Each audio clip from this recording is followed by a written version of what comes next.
Lo dijo en la primera hora. 7:47, Yacu Pérez Huartambel está enlazado con nosotros vía telemática. Él hoy lidera la lista de candidatos asambleístas nacionales por la lista 16 del Movimiento Amigo. ¿Cómo le va, Yacu? Le saludamos mi compañera Andrea Orbi, quien le habla Fabricio Vela. Buenos días. Candidato, buenos días. Si puede activar el micrófono, por favor. A ver. No le tengo. Hay algún problema con el audio ahí de Yacu Pérez, el candidato, quien fue uno de los animadores de la campaña electoral del 2021. De hecho, Yacu Pérez alcanzó claro, estuvo a punto de llegar a la segunda vuelta electoral, ¿no? Por apenas unas décimas hubo esta separación de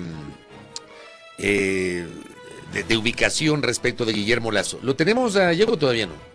Vamos a solucionar el tema del audio para poder conversar con él. Tengo aquí también, digamos, un perfil chiquitito de Yacu Sacha Pérez Huartambel. Él es un político y abogado ecuatoriano. Fue presidente de la Confederación de Pueblos de la Nacionalidad Quichua Ecuarunari de 2013 a 2019. Ahí participó en manifestaciones durante el gobierno de Rafael Correa. En 2017 fue elegido presidente de la Coordinadora Andina de Organizaciones Indígenas. En las elecciones seccionales de 2019 fue elegido como prefecto de Azuay y participó también en manifestaciones en octubre de 2019 durante el gobierno de Lenín Moreno. El resto ya lo habías dicho, Fabri. ¿Lo tenemos de Yacu entonces? ¿Me escucha? El audio, ¿tenemos algún problema? Tenemos algún ahí? problema con el audio de nuestro invitado, qué pena. Vamos a tratar de solucionar y corregir el tema. Si le podemos hacer el contacto telefónico a Yacu Pérez para poder conversar con él, porque hay algún problema del audio de él para poder conversar. Miren ustedes que en la entrevista anterior con María Sol Corral la generamos sin ningún problema y también fue telemática. Hasta solucionar el tema de Yacu Pérez, quiero comentarles una noticia que la acabamos de publicar en mi cuenta de X. Acabamos de tener información sobre un inesperado traslado del jurista Osvaldo Trujillo, quien era el patrocinador de la defensa de la vicepresidenta Verónica Abad y de su hijo Francisco Barreiro. Él está detenido bajo prisión preventiva por un caso relacionado con presunta tenencia y porte no autorizado de armas y municiones. Él ha sido trasladado desde la cárcel 4 de Quito hasta la cárcel de máxima seguridad de La Roca en la ciudad de Guayaquil.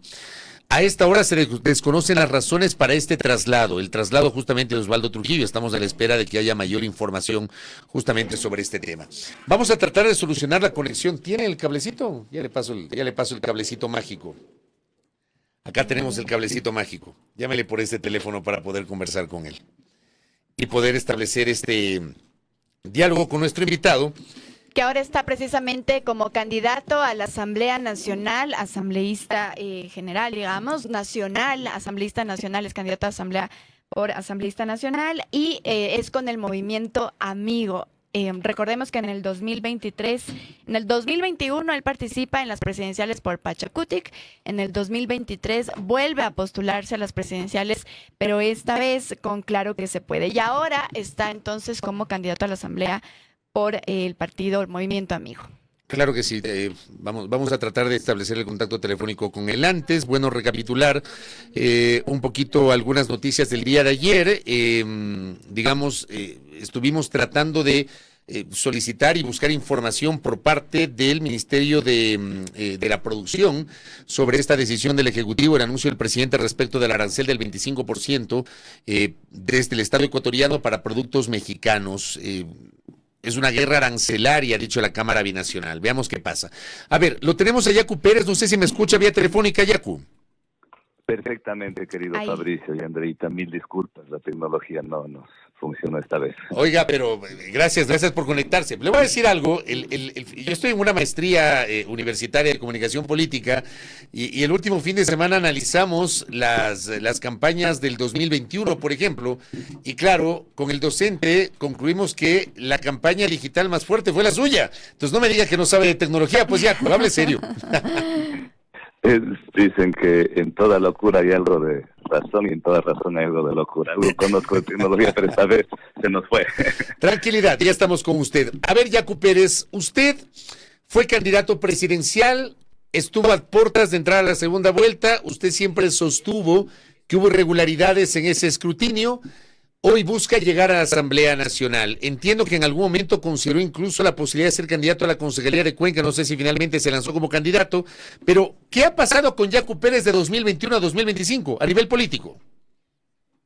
Mucho, todos los días se aprende. En efecto, en el 2021 no solamente fue la denuncia penal que presentamos en la Fiscalía, con más de 30.050 actas de inconsistencia, sino también luego lo que él dijo el New York Times el día de las elecciones de segunda vuelta, que no está el candidato que debería estar en segunda vuelta. Eso fue el titular del New York Times. Y luego recordará usted el ex alcalde de Guayaquil, Jaime Nebot Sadi, el ex asambleísta Almeida, el ex candidato a la presidencia Armijos, dijo que Yacu debía pasar a la segunda vuelta. Le hicieron fraude. Y últimamente los chats entre las dianas, conversando en el teléfono de quien en vida fuera Fernando Villavicencio, lo confirman del fraude electoral. Pero bueno, eso nosotros no estamos en la Fiscalía presentando, y lo vamos a seguir para que estos casos no queden en la impunidad, y además, sobre todo, para que nunca más el fantasma del fraude esté rondando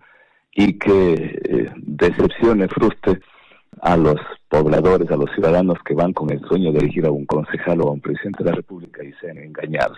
Del 21 a esta fecha yo he estado dedicado a mi estudio jurídico, defendiendo los casos más emblemáticos en la contaminación del río Coca, en Sucumbíos. Ganamos a OCP, un caso en Guatemala en la Corte Constitucional, caso Copones, el caso Quimsacocha, Río Blanco, Ollá y Fierro Urco. Ahora tengo el caso penal que pretende el gobierno de Noboa junto a Adventus, Curimaini, multinacionales, enviarles a 6 hermanos campesinos defensores del agua a la cárcel. Entonces he estado en las Cortes de Justicia, pero también he estado en la academia. Soy profesor de la Universidad de Cuenca e investigador de la Universidad Andina Simón Bolívar, y dando mis conferencias, la última que presenté en mi libro Emergencia Climática y Ecología de la Esperanza, en la Universidad de Harvard, Cornell, Pensilvania y Yale, además de la UCA en Buenos Aires y Tunja y Bogotá en Colombia. Entonces hemos estado con muchas actividades académicas, políticas, sociales, pero un poquito alejado del tema electoral, y viendo, nosotros estábamos dispuestos a quedarnos ahí, pero hubo la propuesta de una nueva candidatura presidencial, me quedé endeudado, una candidatura anterior, sin tiempo, dije esta vez no, pero vamos a ir desde el Parlamento Nacional, viendo la tragedia que vive el país, esta crisis multidimensional que escucho incluso todas las mañanas, como hace el análisis y este diagnóstico increíble en el que vivimos. Nunca pensamos llegar a este infierno en el que nos encontramos. Candidato, ahí le corto un momentito para seguir entonces y le pregunto ahora, ¿por qué con el Movimiento Amigo? ¿Por qué no Pachacutic o incluso la alianza que también lo respaldó en 2023? Claro que se puede. Con Unidad Popular, por ejemplo, ¿no? Sí, muy buena pregunta. En efecto, con Pachacutic me dio mucha tristeza después de haber militado más de 2 décadas. Cuando estuvo conformándose la mayoría en la Asamblea Nacional, una vez que el señor Lasso llegó a la presidencia, hubo la propuesta de que uno de nuestros asambleístas llegue a presidir la Asamblea Nacional, y nos parecía legítima, pero yo les dije, sin Lasso ni Correa.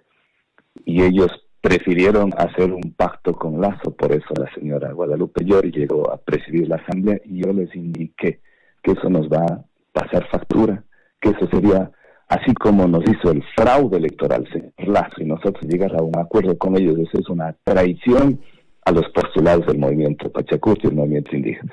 Pero ellos me hicieron caso, entonces yo les dije, bueno, si eso no es así, yo me voy de Pachacuti. Se fueron ellos a la Asamblea, hicieron un pacto con Lasso, y yo tuve que dejar Pachacuti. Es decir, que en ese año fue 2021, digamos, su voz no tuvo mucho eco en Pachacuti, siendo que entraron alrededor de 27 legisladores casi que por su candidatura, es decir, por los números que saca Yacu Pérez en el 2021. En efecto, fueron 28 asambleístas, 3 asambleístas nacionales, Salvador Quispe, Patricia y el señor, hace el nombre de Guayaquil. Pero bueno, entonces fueron 3 asambleístas nacionales y 25 asambleístas provinciales. Tuvieron una fuerza muy importante para incidir mucho en la política del país, pero lastimosamente llegaron al acuerdo con Lasso para repartirse las comisiones, presidir las comisiones y sobre todo la presidencia de la Asamblea Nacional era Ricardo Vanegas, el que fue el otro asambleísta nacional. Y ahí es en donde yo les insistí, les advertí que no podemos hacer un pacto con la derecha recalcitrante, esta derecha neoliberal incapaz. Nosotros veíamos que Lasso no iba a poder gobernar el país y además de que en cualquier rato nos iba a dar una puñalada. Y pese a eso se fueron, ahí yo también, se fueron con Lasso, yo tuve que con tristeza gigante dejar. Pero no obstante, tengo una muy buena relación con las bases de la Amazonía ecuatoriana, en la sierra, en la costa, y esta vez lo han visto con buenos ojos y ellos muchos de ellos están dispuestos a apoyarnos porque es una candidatura que llevamos la bandera de la honestidad, de la ecología. ¿Usted tomó distancias de Leonidas Issa, Yacu? Sí, recordará que él estuvo apoyando a Arauz, estaba en una danza en La Paz, Bolivia, con Evo Morales, con Andrés Arauz, y pues ellos no creyeron en nuestra propuesta y yo respeto como el que más, entonces, pero no recibimos el apoyo, entonces no teníamos ninguna relación. Andrea también le preguntaba, recordando la alianza de Claro que se puede, le preguntaba el tema de Unidad Popular, lista 2. ¿Por qué no con ellos recapitular una alianza política?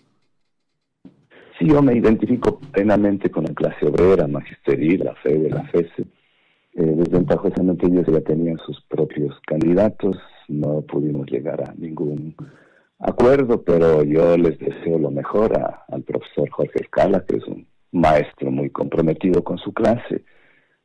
Reivindico muchas de sus candidaturas, son muy buenos elementos, ojalá les vaya bien en el proceso, como igual la democracia sí al Partido Socialista, que tienen buenos candidatos a la Asamblea. Ojalá podamos, en la eventualidad de que la población ecuatoriana confíe en nosotros, tener un sector legislativo que esté sintonizado con la clase marginal, con la clase oprimida, y que podamos, pensando en el país, legislar no solamente para la banca, no solamente para los agroexportadores, no solamente perdonar los 2.500 millones de dólares a los empresarios morosos, las deudas que tiene el país, sino pensar también en los campesinos, en los maestros, en los obreros, en la clase menesterosa, en los 5 millones. Sobre esa línea, candidato, ¿con qué propuestas llega Yacu Pérez a esta candidatura?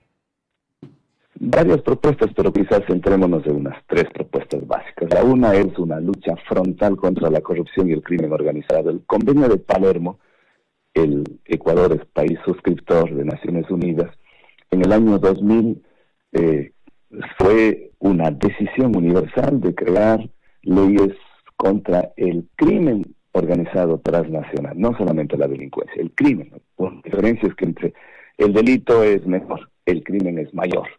Entonces, eso está pendiente y eso tenemos que hacerlo endureciendo las penas, sancionando a los corruptos, reformando el Código Orgánico Integral Penal y otro tema que nos debe a todos preocuparnos es tener una coherencia ideológica en que no se va a poder resolver solamente con represión militar, asesinando 4 inocentes niños, ni tampoco con el populismo penal de cadena perpetua y pena de muerte. Si no se destina el 6% del PIB a educación que manda la Constitución de la República, si no se dedica a inversión social, el país no va a salir del infierno. Eso es científicamente está demostrado. 3.500 millones de dólares destinaron para el Plan Mérida en México, 20.000 millones de dólares para el Plan Colombia. Los resultados es que... Sí, candidato, ¿cómo hacer eso desde el Ejecutivo? Si bien es cierto, usted lo ha dicho, el 6% del PIB a educación ya es una norma. ¿Cómo entonces hacer que se respete esa norma desde el Legislativo? Cuando tengamos que aprobar, cuando el Ejecutivo envíe el presupuesto general del Estado al Legislativo, ahí tenemos que debatir. Ahí tenemos que decirles que primero es el pago de la deuda social y luego el pago de la deuda externa. Que hay que pagar la deuda externa, sí, hay que honrar esos compromisos multilaterales, pero primero tenemos que reactivar, primero tenemos que darle educación a los niños. En vez de que los niños aprendan a manejar un fusil, tienen que aprender a manejar un libro, un computador. El libre ingreso a la universidad, eso es una necesidad imperiosa para que miles de jóvenes no tengan que enrolarse en el crimen organizado o salir del país, y ahora que tendrán que volver al país. O sea, tenemos que priorizar la inversión social. Ahí tenemos la oportunidad, cuando se va a aprobar el presupuesto general del Estado, decir, señor presidente, usted tiene que cumplir y hacer cumplir la Constitución. Y la Constitución dice 6% del PIB a educación, 5% del PIB, no menos del 5% a salud, y eso tiene que cumplirse. Eso es imperativo. Usted no está por encima de la Constitución. La Constitución de una república, de un Estado llamado democrático, tiene que cumplirse. Entonces, esas son propuestas que es necesario y hay que darle chance para que los jóvenes estudien. Entonces, tienen que estudiar el tercer nivel, cuarto nivel, en línea, online, y también educación dual, es decir, que puedan los jóvenes bachilleres y luego universitarios estudiar y trabajar. Eso sí es posible, porque solamente las universidades privadas tienen que darles títulos de tercer y cuarto nivel a través de online, en línea, porque las universidades públicas también lo pueden hacer. Con la experiencia que tengo desde las universidades lo podemos hacer. Entonces, eso es un tema importante. Y un tema fundamental que también tenemos que tratar es una ley que proteja los efectos del cambio climático y el ecocidio. A nivel mundial, juristas, filósofos y la comunidad científica discuten sobre el cambio climático, el calentamiento global y todos los efectos que esto va a producir sobre todo a los sectores más vulnerables. Es necesario crear una ley que nos proteja del cambio climático. Recientemente, hace 2 meses, pasamos una crisis energética. Ahora nos estamos olvidando los apagones, pero ya vendrán en las próximas semanas o meses nuevamente los apagones. Quisiera equivocar, pero eso es algo irreversible y no estamos haciendo absolutamente nada. Cuando estamos viendo que la comunidad científica dice que para el año 2050 al menos 32 ciudades estarán hundidas de 1 metro de agua por los efectos del calentamiento global. Para el año 2050 seremos ya 9.000 millones de terrícolas y la mitad estará hambriento de alimentos y con sed de agua. Y no estamos protegiendo en absoluto. Entonces es necesario hacer que las páramos, las fuentes de agua queden libres del extractivismo minero. Eso es inconcebible, que se pretenda destruir los páramos, que son las fábricas naturales del agua, las zonas sensibles, las zonas frágiles. El ambiente es nuestro hogar común y tenemos que cuidar, tenemos que protegerlo. Y parte de esa protección incluso también que hay que hacer una reforma al Código Orgánico Integral Penal para que las denuncias que se hacen contra el maltrato a los animalitos, a los animales de compañía, dejen de costarle al ciudadano. Ahora tienen que pagar los peritajes y todos los procesos que esto significa. Esto debe transformarse de acción privada a acción pública para que el ciudadano que presente una denuncia ante maltrato a los animalitos, pues no le cueste, que el Estado asuma. Entonces, son un paquete de reformas y de nuevas leyes que tenemos previstas para llevar al Parlamento Nacional y para elevar el debate político, para levantar esa mala imagen, para que deje de ser el Parlamento, la Asamblea de la Tecnocumbia y simplemente de celebraciones completamente banales, sino que sea un Parlamento donde se discuta con absoluta frontalidad, coherencia, con argumentos, sin convertirse en el... Quisiera pasar a otro tema y esta semana hay una publicación, hay constantes publicaciones de una investigación periodística acompañada de 38 periodistas que han revisado, digamos, los procesos que se han abierto en el SADCE y a usted le constan tres procesos que están archivados los 3, pero quisiera también su reacción. Hay uno de tráfico de influencias, que es una investigación archivada. Hay otro de peculado, también una investigación archivada. Y hay un archivo de la investigación previa. Quiero su reacción respecto de estos 3 procesos que constan en el SADCE como investigaciones archivadas. Candidato.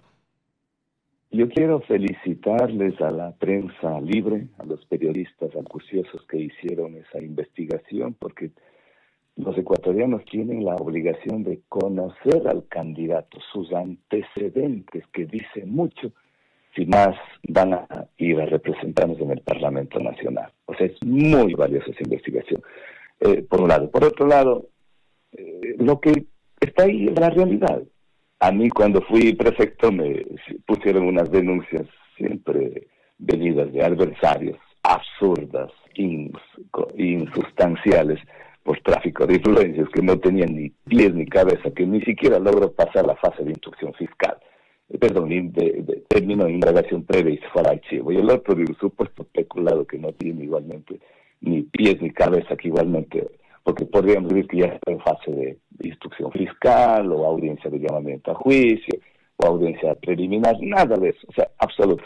Y la otra, que era una denuncia que algún ciudadano de Quito presentó por las protestas del 2019, y yo tengo un antecedente penal que no lo voy a negar. En el 2013, cuando la justicia ecuatoriana me condenó a 1 año de prisión, acusándome de terrorista altruista por defender el agua. En tiempo del señor Rafael Correa, fui 4 veces encarcelado. Una de ellas, la justicia me condenó por defender el agua, por defender Quinzacocha, por defender Cuenca. Y eso para mí es una condecoración. O sea, no me he ido a la cárcel por delincuente, por criminal, por violador, por peculado, por concusión, por tráfico de influencias, por enriquecimiento, por defender el agua, por defender la vida, por defender la naturaleza. Y para mí eso es una condecoración. Eso, entonces, no me quita para nada, no mancha mi hoja de vida. Por el contrario, creo que sabiendo de quién vino de esa justicia cooptada y controlada por el señor que está hoy prófugo, para mí es una condecoración. Correcto, candidato. Gracias por el tiempo y suerte en el último tramo de la campaña. Muy gentil.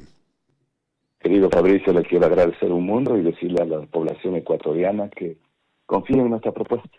No les defraudaremos. Así como le hemos hecho un aporte desde la academia, desde los tribunales de justicia nacionales e internacionales, desde la prefectura, desde las calles, ahora desde el Parlamento Nacional, seremos su voz. Apóyenos en la lista 16 del Movimiento Amigo para la Asamblea Nacional. Un fuerte abrazo, un lindo día. Muy Gracias, gentil. candidato. Ayacu Pérez Guartamel, que ha estado con nosotros. 8:09. Primera plana. Todas las noticias, todas las voces.